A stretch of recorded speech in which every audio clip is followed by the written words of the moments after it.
Surat 70. Sifat wajib bagi Allah Subhanahu wa Ta'ala.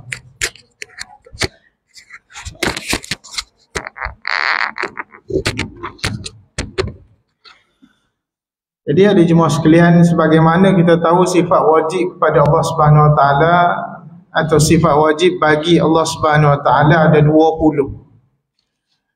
sifat yang wajib kita tahu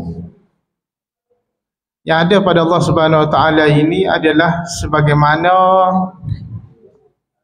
yang sudah termaklum kepada kita semua. Kadang-kadang ada setengah orang tu dia bilangnya tu dia tukar takir tapi dia tahu. Ada setengah tu boleh bilang ikut dia punya susunan. Dua-dua tu kita boleh guna pakar. Walaupun dia tak sebut wujud dulu, dia sebut benda lain. Dia sebut apa? Dia sebut Sami' Basir, kita boleh terimalah, dia tahu.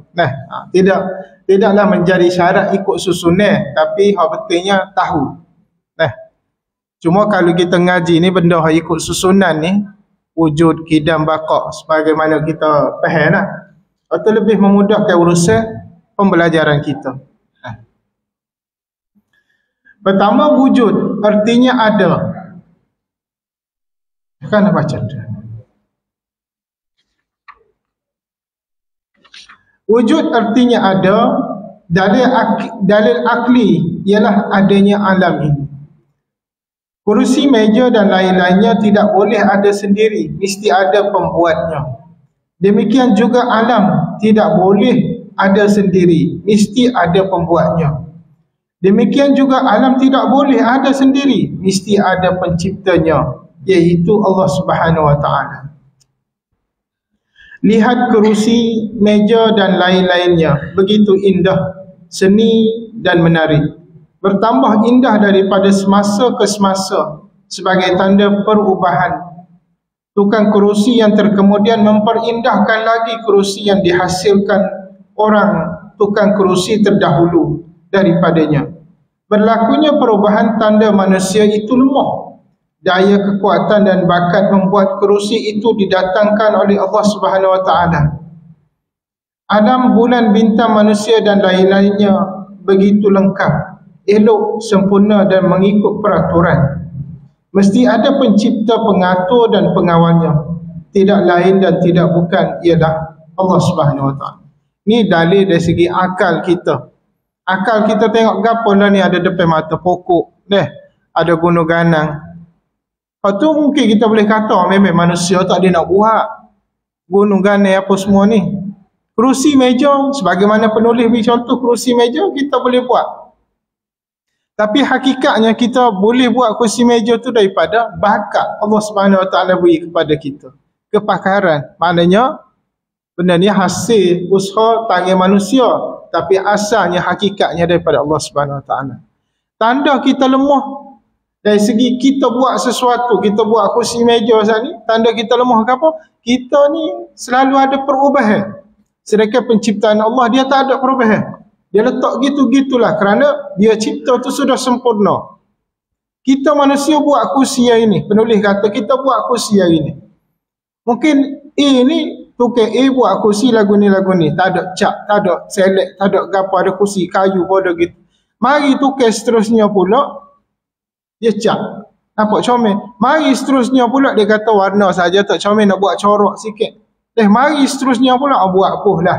Kita kata span kau gapo nak suruh selesa. Bermakna ada perubahan-perubahan hak nak capai ke tahap sempurna tu. Adapun Allah dia cipta terus sempurna, dah kekal kesempurnaan dia. Kita dulu daripada, kalau orang bawa kereta, daripada dulu zaman kereta Proton Saga, body super besi kerah dia. Tepuh lembu mati. Allah ni acungi tepuh lembu sengih ya. Kereta keping wek. Bermakna kita ni manusia sentiasa ada perubahan untuk capai kesempurnaan. Adapun Allah Subhanahu wa Ta'ala dia cipta benda tu sempurna. Termasuk manusia. Manusia ni antara kejadian Allah yang paling sempurna. Laqad khalaqnal insan fi ahsani taqwim. Sungguhnya kami ciptakan manusia ni sebaik-baik kejadian. Lepas tu tuan-tuan, alam kita ni Allah Subhanahu wa Ta'ala cipta dengan kekuasaan dia. Mana ni bukti adanya Allah Subhanahu Wa Taala. Ada satu kajian sains. Bila kita sebut sains ni, tuan-tuan kena letak dalil dua lagi dah. Kadang-kadang kita takut tuan-tuan silap faham. Bukan kita ya, mana-mana orang pun kadang-kadang silap faham. Bila sebut sains ni dia berasa betul dah. Bila kita sebut sains, benda tu ada kajian dia dan kesudahan dia belum pasti betul tak betul lagi. Ada satu kajian sains kata benda ni sudah lama tuan-tuan, hampir 5-6 tahun kajian ni. Lebih daripada 5 tahun lebih dah. Kita COVID 2020. Lebih pada 5 tahun dah. Ada satu planet, dia sedang bergerak menghampiri sistem suria. Sistem suria bumi ni lah nak masuk ke planet-planet lain yang ada dalam sistem suria kita. Planet ni anda tak ingat nama ke apa. Sama ada dia buah nama atau buah nama kita tak ingat dah lah. Anda tak ingat. Planet ni bergerak menghampiri sistem suria kita dan dia sudah nak menghampiri planet bumi. Nak menghampiri itu jarak tu anda tak tahu berapa lama lah.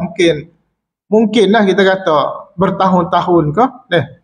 Jadi bila mana sistem planet ni mari dekat dengan sistem suria, dekat dengan planet bumi, bumi kita ni akan lama hilang graviti dia. Graviti ni daya tarik ke bumi. Kalau lah ni kita jatuh ke bawah dia. Air kita cuah jatuh ke bawah. Kita pun duduk bawah ni tidak tergapung. Bila planet ni mari, bumi kita ni akan hilang kuasa tarikan graviti. Maknanya bumi kita tidak akan stabil. Lah ni dia nak menghampiri dah. Nak menghampiri ni pun sudah banyak dah berlaku masalah bumi kita, sistem bumi kita. Antaranya bukti sains kata air batu di Alaska dengan Antartika, ujung-ujung tu kutub utara, kutub selatan tu banyak dah cair. Negara hak mana musim dia panas mula ada nak tukar kepada musim-musim hak dingin sikit dah. Ni pertukaran ni dia berlaku kerana apa? Bumi kita mula tak stabil dah. Bila bumi tak stabil, akhir sekali ahli sains ni kata, bukan ahli sains ni seorang. Hak kaji ni mungkinlah berpuluh-puluh beratus orang ni. Yang akhir sekali bila bumi tak stabil, dia pun mula berpusing ikut pusingnya berbeza. Yang akhir sekali matahari akan terbit sebelah barat dan tergelam sebelah timur. Sebagaimana dalam kita faham akidah kita, matahari terbit sebelah barat tu antara tanda-tanda nak kiamat dah lah. Jadi benda ni sains dah kaji dah. Dia kata akan berlaku.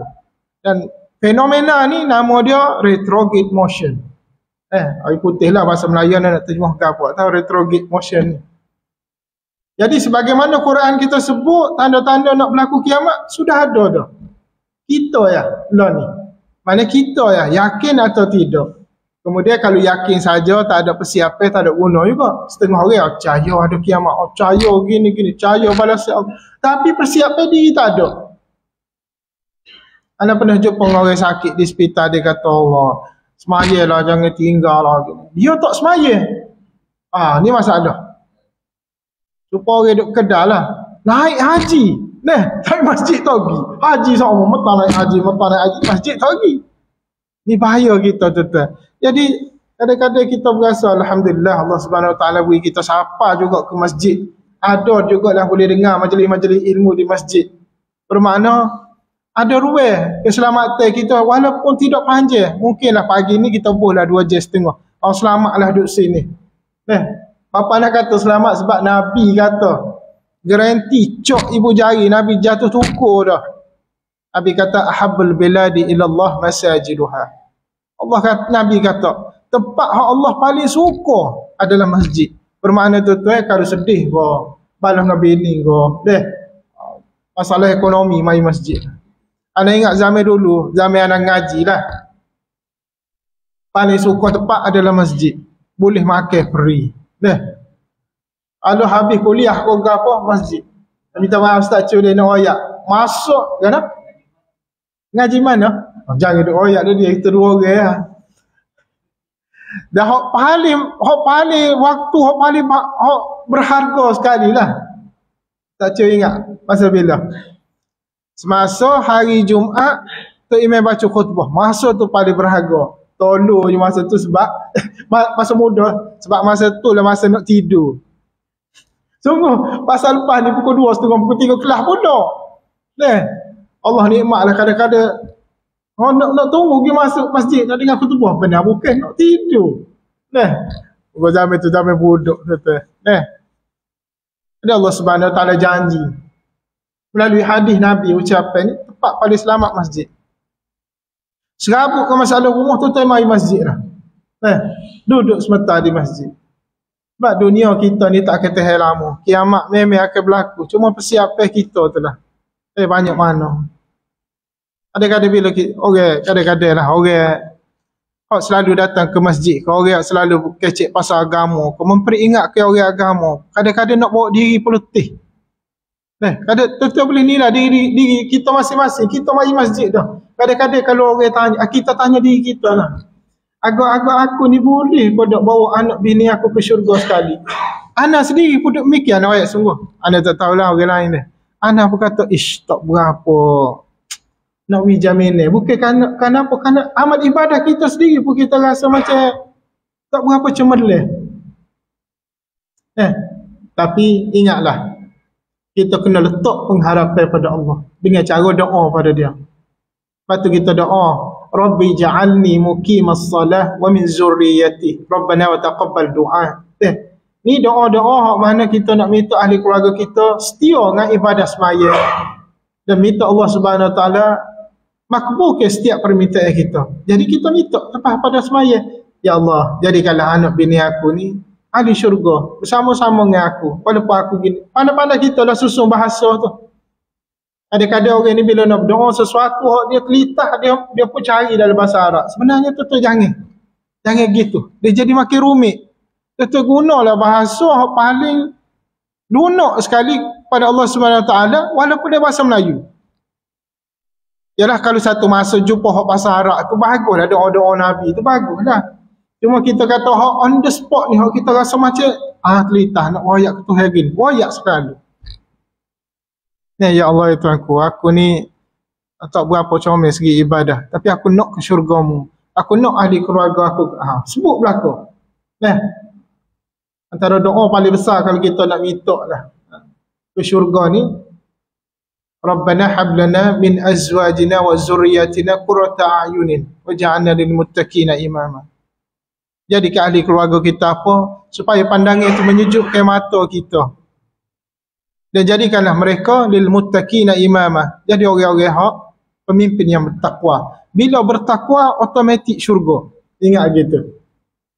Orang bertakwa, tawakal, sabar, ni orang-orang dalam syurga. Innama yuwaffas sabiruna ajruhum bighairi hisab. Allah Subhanahu Wa Taala kata Quran. Orang sabar ni dia akan diberi balasan tanpa ada batasan dia. Bermakna syurga dia boleh. Itulah payah kita tadi. Kita kalau tengok semasa lah deh, anak suka petik isu-isu semasa.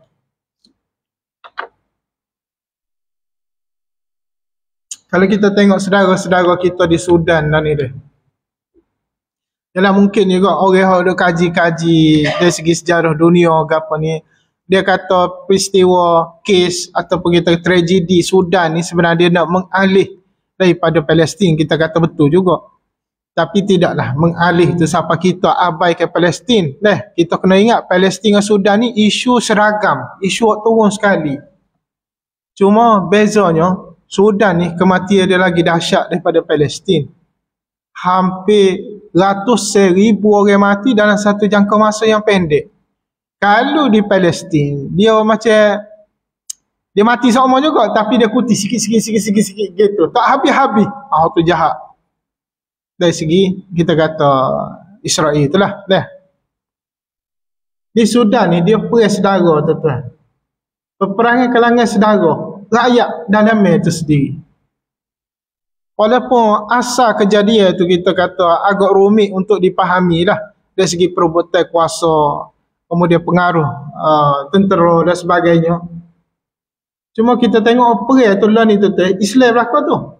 Hak askar hak tembok rakyat tu, sama ada dia askar kerajaan Sudan tu kau, ataupun dia askar kita sebut RFS,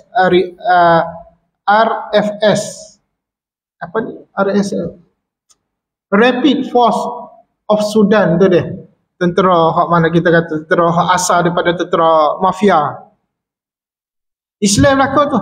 Dia nak tembak hak ni pun dia sebut Allahu Akbar, dia pom dia tembak. Hak nak kena tembak tu pun ada seorang budak tu nak kena tembak. Ada satu video tu budak tu baca Al-Fatihah, dia baca semua, dia nak takut nak kena tembak, pom tembak. Kita pun tengok, lagu mana Islam sama Islam. Sini tu kita kena faham banyak benda, terutama faham sejarah. Bukan sejarah dulu, sejarah semasa lah di Sudan tu. Kerana tentera RSF ni, hak lah ni lah hak kata Gisre kawasan Darfur, hak ambil El-Fashir, bandar El-Fashir. Kita kena tahu dia tu siapa dulu. Sebelum kita nak clarify, kita nak kena pasti keseluruhan gambaran. Kalau tidak, kita duk main tuduh sesama Islam kita. Kita berkata, Islam pada Islam, bodoh dia.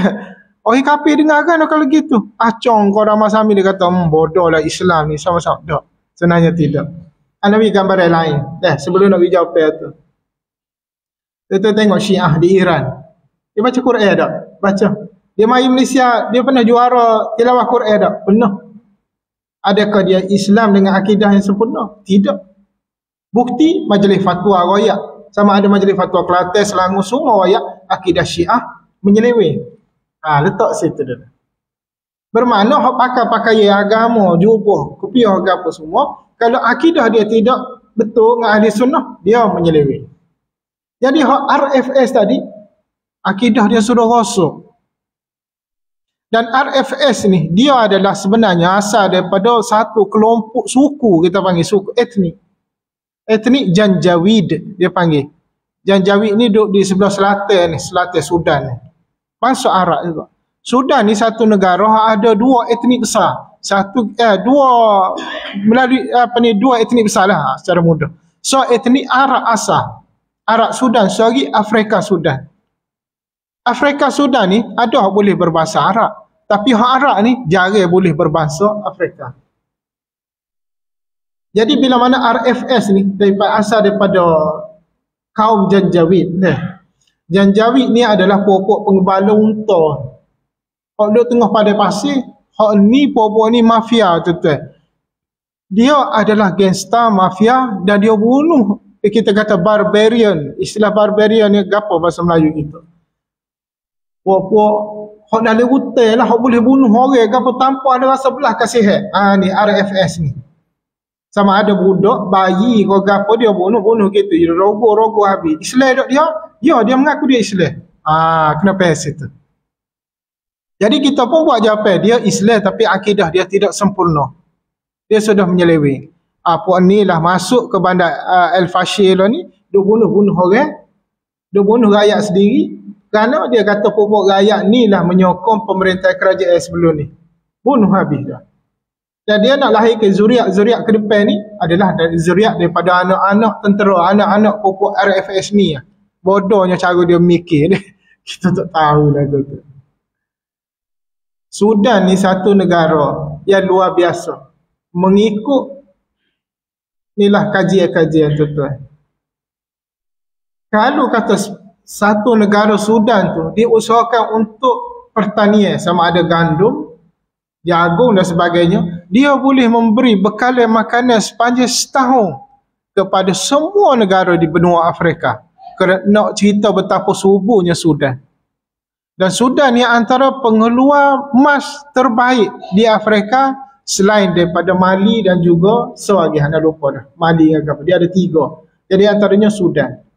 Sudan ni boleh mengeluarkan emas dalam satu masa. Wallahualam dalam masa setahun ke 2 tahun adalah satu tempoh. Dia boleh mengeluarkan emas sebanyak 50 tan emas tuan-tuan.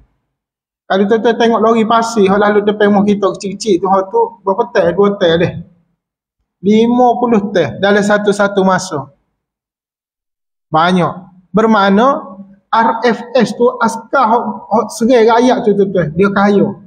Kerana dia sudah menguasai banyak kawasan nombor emas. Kita akan fikir, jadi dia boleh mah dia buat gigap, buat gapo? Dia jual. Dan dia jual pula, jual kepada negara Islam, hak mana negara Islam ni bui bekal senjata kepada dia. Negara Islam ni pula hak beli mah daripada Sudan ni adalah negara Islam hak antara yang terkaya di Timur Tengah. UAE tuan-tuan. Emirat Arab Satu. Ana sedih kalau orang sebut UAE ni, pemerintah dia tu ana rasa sedih. Walaupun ada orang setuju ke. Betapa bengongnya pemerintah, presiden dia tu tuan. Semasa krisis di Palestin, Hamas bom, kita Hamas buat serangan ke atas rakyat Israel dia secara terbuka ke awal-awal itu dia.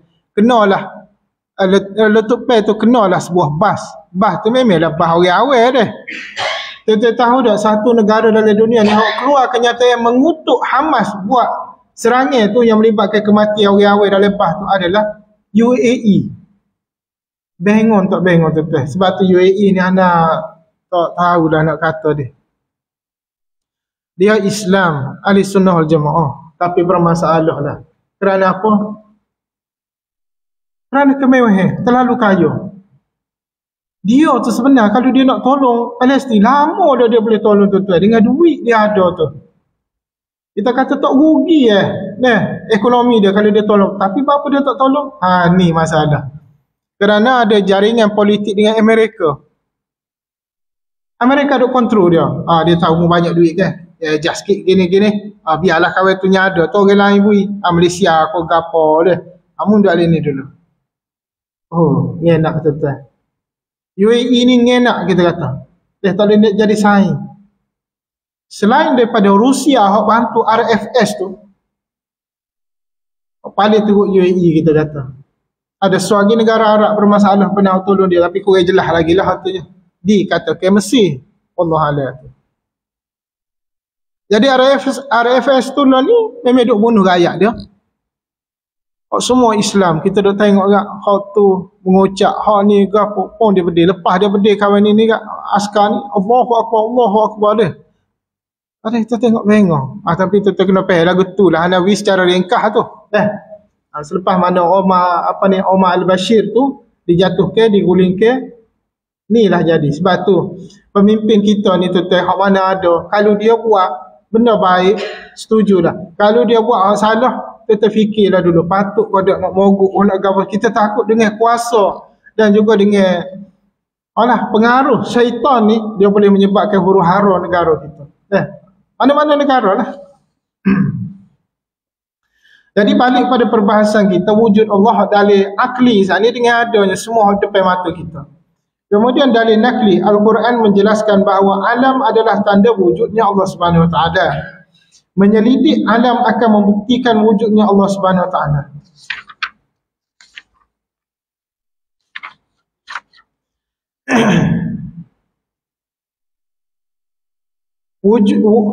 Wujdan atau hati kecil atau hati nurani manusia mengakui akan kewujudan Allah Subhanahu Wa Taala. Naluri ini merupakan fitrah semula jadi manusia. Kita ni tuan-tuan kalau berdepan dengan satu-satu masalah dia, kita akhir sekali lepas kita guna otak kita untuk mikir penyelesaian tu, akhir sekali kita akan mengakui juga bahasanya ya Allah tolonglah aku. Habis-habis. Mana sejahat-jahat manusia, sejahil-jahil manusia, tak faham agama, tak semaya pun. Akhir sekali dia akan sebut juga Allah tolonglah. Sebelum tu dia duk plan lah nak buat gini. Akhir sekali dia serah pada Allah juga, manusia ni. Cuma berbeza orang beriman ni bila mana dia hadapi masalah, mungkinlah dia telitah. Astaghfirullah. Dia akan telitah. Allahu Akbar. Itu beza dia ni. Orang yang tak beriman ni walaupun dia Islam, dia kira dia dululah nak sesat. Bila mana Allah beri penyelesaian ikut dia nak tu, dia akan kata akulah plan tu, akulah. Kosok selalulah. Sedangkan Allah hakikatnya yang tolong kita ni. Marilah masalah sebanyak mana sekalipun dia. Nabi ajar berlaku. Ajar macam-macam supaya boleh kita berdoa minta dengan Allah. Allahumma la sahla illa ma ja'altahu sahla. Nak minta kemudahan pada Allah. Tapi tuan-tuan kena yakin satu perkara dia. Bila tuan-tuan dizalimi. Ni anak nak cerita benda lain sikit. Tuan-tuan kena zalim, fitnah. Kadang-kadang orang ni kita nyapa satu benda molek. Kita kecek bahasa molek. Tapi dia nyapa ke orang lain tu bentuk bahasa lain, menyebabkan orang lain faham tak molek pada kita. Tuan-tuan kena yakin dah. Allah sedang uji kita dan juga Allah sudah beri jaminan melalui Nabi dia bahawasanya orang zalim ni bila mana dia berdoa, Allah akan ijabah doa dia. Ada saya anak tu, anak cerita semua. Dia difitnah. Dan satu kes yang menyebabkan maruh dia malu. Malu sungguhlah dia. Beberapa bulan lepas, tak tahan malu, rosak keluarga dia, bini dia minta cerai. Anak dia apa balik pada tua dia lah. Dia masih hijau ke apa lagi. Tapi Noyai Mariah dia cala.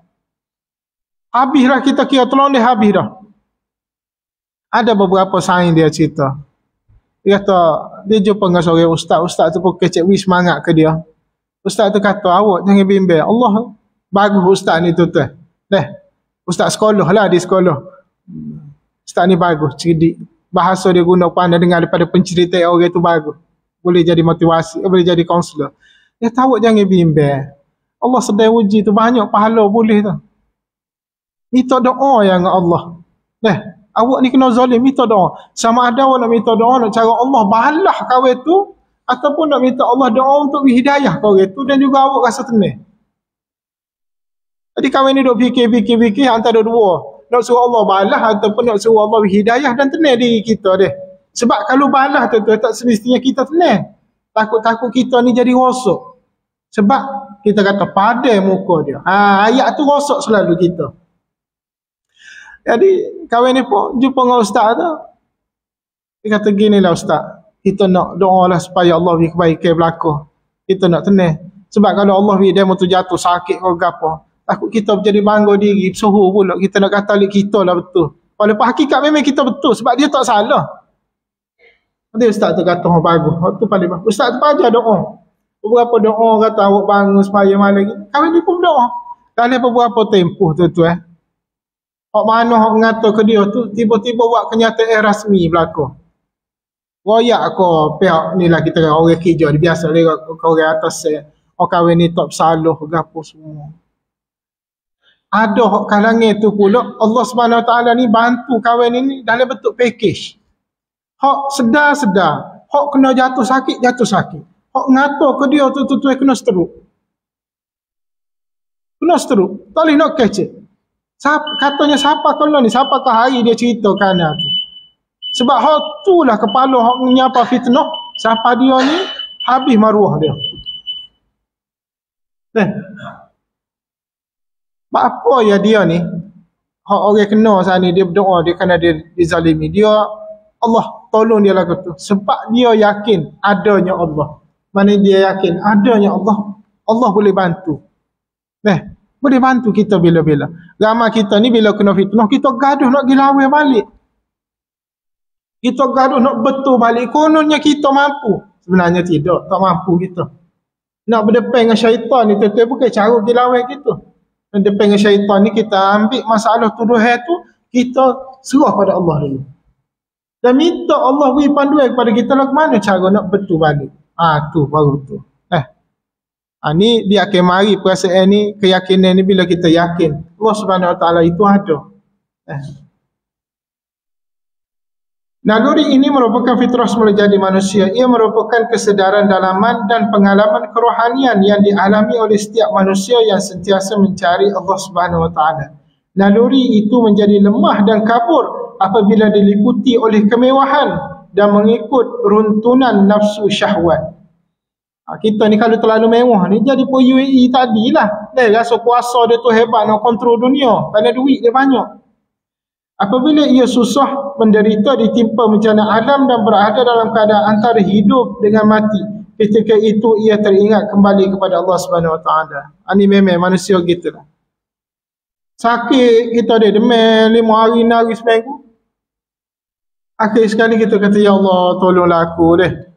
Tapi untuk kena manusia ni kadang-kadang Dia sebut, ya Allah, tolonglah aku. Ya Allah, matikanlah aku. Ya Allah, apa mu tipu aku sakit. Tu salah dah tu. Jangan gitu. Ada satu video dulu, kucing dia mati. Guna bahasa matilah, sebut mampu kucing, aku marah pula. Kucing mati. Dia punya tiuk tuan-tuan. Oh, berapa lama mati. Ada satu video Kelantan, tak ingat. Ada jantan tu dia. Oh, berapa mu mati. Kucing tak ada nama, anda tak ingat. Dia sebut nama. Okey, tuan-tuan, gini. Nak cerita sikit dia. Kalau kucing mati, siapa tubik air mata, anda rasa boleh kira. Tak apalah, boleh diterima. Tapi kalau dia panggil istilah apa ni? Gedah lepas mati kita pun meratap. Kalau meratap, anda boleh kata orang ni memang rosak akidah. Anda kata sungguh, anda kata lala. Oh, apa mati. Setakat tu air mata biasa sebab kita ni ada sifat kasihan dengan haiwan. Manusia lebih lagi. Sebab tu haram tuan-tuan, haram nak ayat ni. Kalau kita belah kucing, buh kucing dululah, lepas ni buh lah atas tu burung kau gapo kau. Siapa tuan-tuan membazirkan harta untuk dia. Contohnya beli makanan hak harga 400-500, sare dia kat dengan 1000. Perbuatan tu kan haram, dosa. Dia bukan cara lagu tu. Kita nak ambil ketenangan nak tengok kucing, bukan cara kita bermewah sampai habis harta kita. Tak boleh. Dalam Islam tak ajar kita. Cukup kita sangka biasa-biasa. Makan ni lah. Kita belilah biasa-biasa. Boleh haiwan makan. Supaya kita tu, memang kita kata rasa tenang, suka ada kucing dia. Tapi tidak siapa kita pun belanja sampai habis beribu-ribu. Ada setengah orang, RM100 setiap bulan. RM1000 sebab kucing. Dan dia kata kita payah kucing banyak-banyak ustaz, kita nak ikut Nabi. Anak royak pelawak bangga. Wak mari hujah, mana kucing Nabi pegang. Nabi royak ke Abu Hurairah. Nabi pengakuan, gelaran, bapak kucing tu. Sebab apa? Abu Hurairah dia suka kucing. Dia pergi makan. Tapi bukan kucing peliharaan dia. Abu Hurairah dia duduk di tepi-tepi masjid, dia tak ada rumah, dia panggil Ahlus Suffah. Kenapa kucing dia pergi makan? Dia suka dengan anak-anak kucing. Nabi beri nama tu kerana dia ni sifat Abu Hurairah ni suka belai kucing.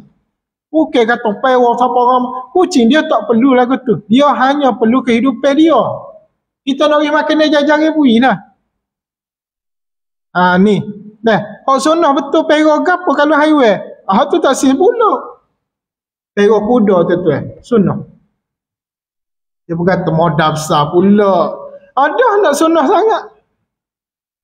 Ada satu hadis tu, kuda ni ringkitkan suara kuda. Tu. Syaitan lari. Syaitan lari. Ringkitkan apa? Ringkitkan suara kuda tu. Syaitan lari. Dalam satu hadis lah. Kucing miau-miau. Syaitan tak lari apa? Inilah silap cara kita. Kita, Nabi suka ke haiwan, Nabi ada haiwan. Nabi paling banyak haiwan kuda dengan unta lah. Sebab nak tunjuk keberadaan Nabi dalam struktur masyarakat ni lebih utama daripada hak lain. Nabi punya aksesori kehidupan Nabi ni dari segi haiwan apa ni, kuda dengan unta. Sebab kuda dengan unta kan nisbah pada zaman lalu ni, sebab kata Mercedes BMW lah. Apa kelas Nabi nak main dengan kucing apa? Kucing ni ibarat kat motor, Honda sama lah pada zaman Nabi. Ni kita salah faham. Jangan lepas ni, ustaz kata kita pergi buat kucing kata pasal jangan. Pandai-pandai lah urus pula. Dah kita pergi orang Ramadah, dia anak pinak atas rumah kita. Bermakna kita ubah cara kita mikir. Jangan duk sungguh sangat kucing mati gitu, gini sedih. Tak perlu. Lepas tu khilaf juga kalangan ulama, ada setengah ulama tak setuju. Ada kata haram jual beli kucing. Yang banyak dia kedai jual kucing kepada. Allah adalah benda ni isu fiqh tu dia luah lagi perbahasan. Cuma nak rayak dari segi kita ni akidah kita janganlah benda-benda lagu tu. Duk sungguh sangat dengan kucing, dengan haiwan burung kau gapo apa tak boleh tak kali kena pergi jemur ke. Kita sebenarnya menyusahkan diri kita. Kita perlu banyak lagi buat benda-benda lain. Hobi tu boleh berubah-ubah juga. Pandailah kita manfaat masa kita ke saya ke burung dah sakat. Pandai-pandai lah boleh. Kita boleh tapi jangan berdoa lah. Habis beratus-ratus untuk burung ke apa. Bila burung mati pula bersedih. Itu tak kena berlaku. Kemudian dia kata lagi, iman diibaratkan oleh Al-Quran sebagai bahtera bagi sesuatu tamadun yang merupakan penyelamat tamadun manusia. Apabila satu tamadun itu melupakan atau mencuaikan iman, maka tenggelamlah tamadun itu di tengah-tengah gelombang kemewahan dan nafsu syahwat. Ini betul tuan-tuan dah. Nafsu syahwat kita, kemewahan kita, dialah penghalang paling besar sekali kepada keimanan kita. Sebab kita beriman pada Allah, tapi marinya harta berlimpah ruah ni kita jadi gelap mata juga. Anak dengar mana itu? Anak pergi beli apa ni waya-waya dekat Abiawi depan tu. Abiawi elektrik tu. Aku denu. Kedai aircon tu lah. Dia kata dia nak pindah dah. Dia kata tapi ni bini dia lah kayak kan. Tapi kita kena go tu ustaz. Kita kena jalan. Kita duduk tunggu ni berapa dia nak cah. Anda tanya ni sewa kau beli kak? Dia sewa. Memang sewa pun dibayar juga kan. Sebab dia tengah buat ada kedai lagi depan tu. Belah kedai nasi kabu tu. Sah kedai dia buat. Dia kenal kan baby depan tu. Sebab rumah anak 4 butir 5 butir ekor tengah dia lah. Jadi kemewahan ni kena ingat dah. Boleh duit banyak ni lah. Duit sepak kau, duit gapo kau. Terutama orang patching. Orang patching. Jangan tu hak start mula-mula nak patching tu. Boleh kau tu, boleh kau ni, boleh wang balik, panik wang tu naik okey-okey. Naik 100,000. Ada setengah orang. Boleh tu laki bini naik 1,000 seorang dah 12,000 nak gimana? Mai masjid lah Aleh. Perhabis kau masjid dah, perhabis kau ibadah. Berasa macam banyak doa, ibadah dah masjid dah. Alah, sama je stature dia. Buka poket sikit. Ada.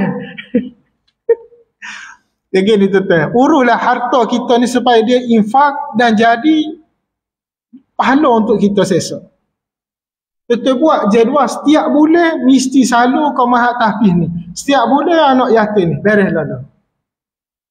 Biar ada ketua-ketua tu bahagian cukup-cukup kan. Lepas tu standby untuk anak-anak, standby untuk sakit. Benda tu kita kena ada lah. Jangan kelegong waktu habis duit ibu mahat tahfiz. Lama duduk saja, nyesal pula dia. Sakit ke apa payah tak ada duit. Nah adalah pandailah urus ni.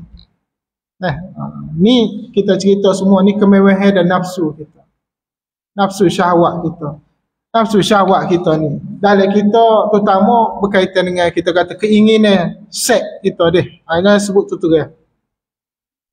Kita kena ingat dosa antara dosa paling besar dosa kejahatan kita ni adalah dosa seks. Masuk anak seks ni dia luas sebenarnya. Kita jangan rasa anak mikir cara lain lah. Jangan rasa anak nak kata tak comel. Hak buat dosa secara zina tu waktu suku sodah. Waktu dia zina ni sebenarnya perbuatan ni dia dalam kepala dia walaupun dia Islam apa semua ni. Sebenarnya dia dalam kepala dia kata Tuhan tak nampak. Dia buat. Orang berzina ni ramai-ramai lagu tu. Sebab tu dia cuba elok daripada manusia dia pergi hotel. Dia berasa manusia ni tak nampak kat Tuhan tak nampak. Zina hak paling teruk sekali bila dia duduk sorang. Dia buat satu-satu benda hak dosa hak maksiat. Ni bahaya. Sama ada dia buat cara dia sendiri. Kalau ke mana. Ni dosa-dosa gini seolah-olah dia tidak letak Allah ni ada. Dia boleh dia kira Tuhan tak nampak. Manusia tak nampak, Tuhan tak nampak. Ni dosa akidah. Itu dia boleh. Setengah orang ni bila dia rasa Tuhan ni macam tak ada masa tu, dia boleh seleweng harta orang. Dia boleh salah guna kuasa orang. Ni semua perkara-perkara mana jahat hadir dalam diri kita melalui pintu yang kita buka untuk syaitan dah. Iaitu pintu kelemahan amal ibadah kita. Lepas itu adalah jemaah wallahu alam. InsyaAllah kita jumpa pada minggu-minggu akan datang. A'udzubillahi minasyaitanir. Bismillahirrahmanirrahim. Alhamdulillahirabbil alamin. Wassalatu wassalamu ala rasulillah. اللهم اجعل جمعنا هذا جمعا مرحوما تفرقنا من بعده تفرقا معصوما ربنا آتنا في الدنيا حسنة وفي الآخرة حسنة صلى الله على محمد وعلى آله وصحبه وسلم الحمد لله. Ada makan ustaz dia? Tak ada. Kena makan ada? Ada makan kena makan. Lama dah tak makan masjid ni ada rasa. Tahun ni tak makan je ustaz. Kau makan dah tak ingat. Ada. Oh, buat makan lepas isu. Oh, ya lepas subuh pula lepas isu balik tidur dah.